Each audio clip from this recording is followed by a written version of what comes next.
Alors, le festival de la désinformation basé sur le coronavirus ou la COVID-19, ça se poursuit.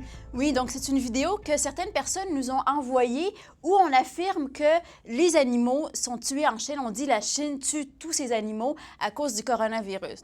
Et ce qu'on voit dans la vidéo qui, je vous préviens, est quand même un peu choquante, on voit des porcs et des poussins ainsi que des canards qui sont jetés dans un ravin pour être tués. Les cochons ont effectivement été tués massivement en Chine en 2018, pas à cause du coronavirus, mais à cause d'une autre maladie qui s'appelle le virus de la peste porcine africaine. Donc, c'était vraiment pour contenir la propagation de cette Et épidémie-là. les poussins, les canards?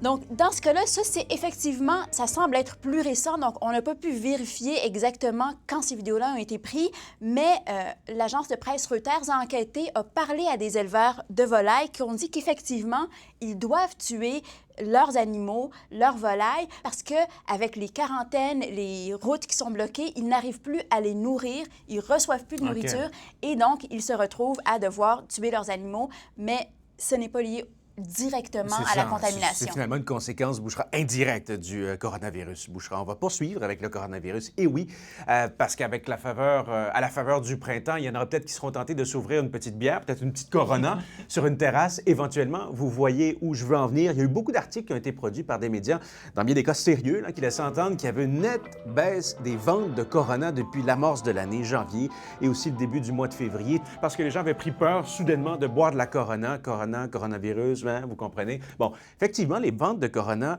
ont baissé, mais surtout en Chine, et pas juste la Corona, la Stella Artois, la Budweiser également. Pourquoi? Bien parce qu'en Chine, on boit beaucoup de bière, surtout dans le contexte du Nouvel An chinois, mais tout ça a eu lieu avec le coronavirus en guise de toile de fond. Alors, évidemment que les Chinois en ont bu un peu moins de bière, étant donné les restrictions qu'il y avait, les gens qui allaient moins en public, il y avait moins d'échanges entre les êtres humains en Chine, plus particulièrement. Donc, ça n'a rien à voir avec les similitudes entre les deux noms. Et quand on regarde les chiffres aux États-Unis, janvier, février, bien, les ventes augmentent, en fait. Alors, passons maintenant de la bière au café chaud, Jeff. Un petit café, Alexis? Ah, ça se refuse pas. Ah, un vrai café, là. Oh, et santé. C'était pas une blague, là. C'est pas une fausse nouvelle. Cheers.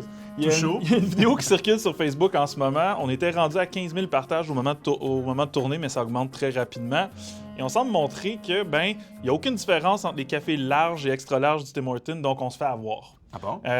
Vous n'avez pas vraiment besoin des décrypteurs pour vérifier ça, parce que c'est facile de le faire à la maison, mais on va le faire pour vous. Donc, Alexis, tu as un café large et un extra large ici vide. Oui, je confirme qu'il est plus petit. Verse-les dedans. Donc, on va voir assez rapidement là, que le large n'est pas plus gros que l'extra large. Il reste encore de l'espace dans l'extra large. C'est probablement un trucage assez facile. On voit pas l'intérieur du gobelet vide dans la vidéo qui circule, donc probablement qu'il y avait déjà du liquide dans le fond. Ouais, ça prend pas Luc Langevin là, pour le faire.